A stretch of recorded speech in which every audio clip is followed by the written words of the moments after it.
All right. Hello, ladies and gentlemen. So, today we're going to talk about percentages when it comes to decimals and fractions, how they relate. But one thing I want you guys to think about is think about an enchilada. We're going to use these fractions to determine how much you are going to get of an enchilada. Who likes enchiladas? Yes, they are very good. Thank you for showing hands. So we are going to have, I'm going to do one on the board, and then I'm going to give you guys a sample of 3 to do in your groups, and then 2 to do on your own to test you on seeing how you do converting them into a percent. So first thing I want to talk about is a percent. Does anyone here know what a percent means? Okay, no one? So we have, percent is part of the 2 words. The first word is per, which means out of. Cent comes from the old Latin word of 100. So a percent is out of 100. If you think of it, cent means like centennial, 100 years, or in a penny. You have 1 penny. After one, how many pennies makes a dollar? That's what we would say, 100, yes. So what we're going to do is, we have this big old chart here. We're going to take a fraction first. I'm going to work with you guys on 1/3. Because we have to determine how we can make this into a decimal point to get us our percent. It is a 3-step process. We're going to slowly work through it. I'm going to model it for you on the board, and then we're going to shade in our 100 graphs, because this is 100 tables, to show you how it represents. So the first thing we're going to do is we're going to take the top of this percent, this fraction, 1/3. We're going to take the top of it. We're going to put it into a box. And then we're going to take the 3 and put it outside the box. And we're going to try and divide 3 into 1, which, how many times does 3 times something go into 1? Right, it doesn't. So we have to go 0. Which means we're going to add a decimal point because we have to figure out what number goes into the top of this. Since we're adding a decimal point, we have to add a 0 here. So 3 times what is close to 10? That would be 3, because 3 times 3 is 9. So 10 minus 9 is 1. Well, we have a remainder. So we have to continue on this again, which, we have, bring this down, we have a 10 again. Didn't we just figure that out? So let's try the same number. Well, we're coming down to the same answer again.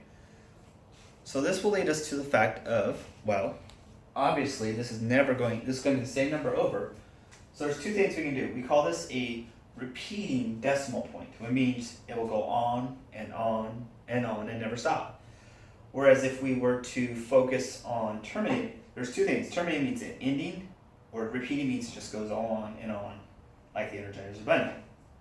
So we would put a line over that. Now, we know that this is 0.33. We're going to make this a percent. Since we know a percent is out of 100, if we were to make it, we're going to have 0.33, and we're going to times that by 100. If we notice how many zeros are in 100, which are 2, when we times this number by 100, we're going to be moving our decimal point over the same amount of spots that we have of zeros, which is 2. So if we're timesing 0.33 times 100, and we're going to move it 2 spots, it's going to go 1, 2, which will give us 33%. So that means 33 times out of 100, that's how much, we're going to have 33% of an enchilada, which is not very much. I mean, I would like 100%. I'm sure most of you would too. So we're going to take this now. This is 100, so this graph is 100. So we're going to color in 33 of these squares. And so we can either just do a box out, there's 10, because 1, 2, 3, 4, 5, 6, 7, 8, 9, 10. 11, 12, 13, 14, 15, 16, 17, 18, 19, 20, 21, 22, 23, 24, 25, 26, 27, 28, 29, 30, 31, 32, 33. So we can just make a box like this, and we're shading all of those right there. Which the sheets, oops, I lost my paper. The sheets I gave you earlier, or I will be giving you, have these tables on them already, so that you don't have to create them like I had to for my board. So now that we've colored this in, we know that we're getting 33% enchilada.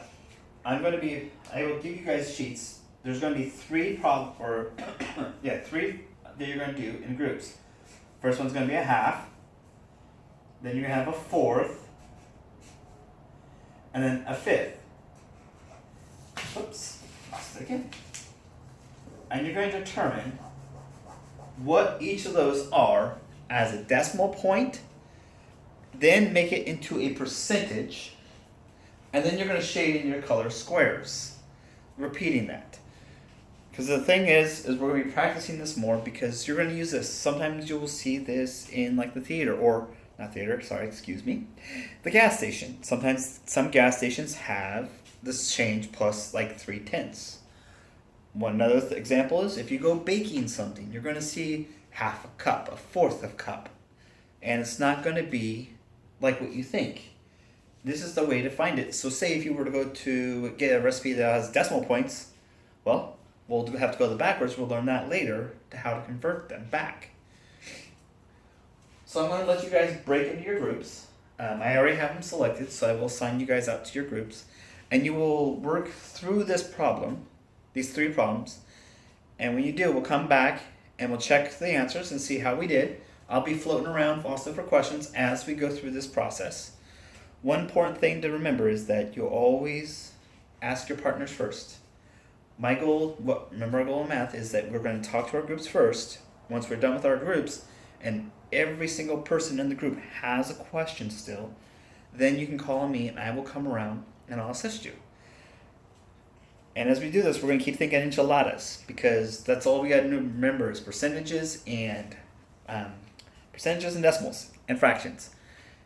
Because as we remember it, it's a catchy little tune. You think of an enchilada, you want the whole enchilada. So we got to figure out how much is 1/2 the enchilada, how much is 1/4, and how much is 1/5.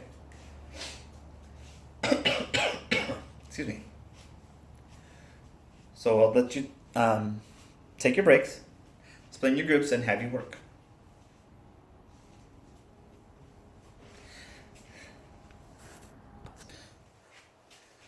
Alright, now that we're coming back together, we're going to work through these problems to kind of go over the answers here and see if we all got the same thing. So the first one here, we're going to do what we normally do. We take the head off, put it in the box, we divide it. 2 goes into 1 how many times? So we add, right, we put our decimal, add a 0.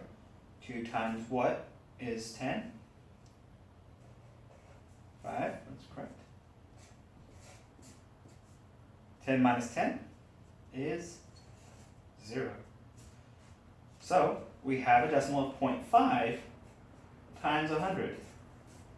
Remember how many times we move the decimal point over? We're going to move it over twice. So if you have 0.5, we're going to go 1, 2.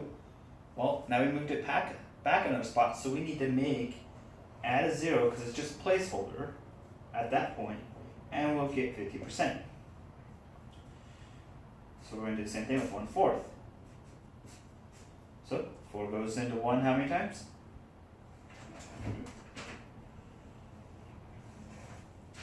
4 times what is 10?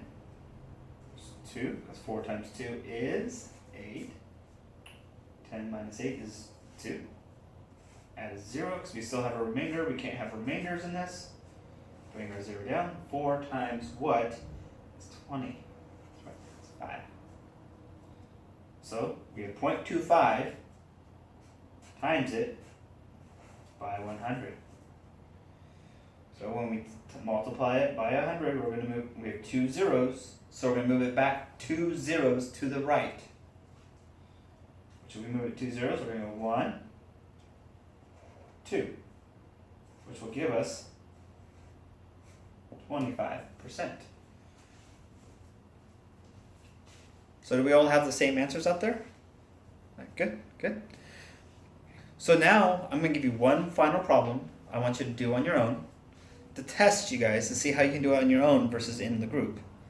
I will still come around and help and assist you as you need it. Thank you. All right, let's take a few minutes and begin.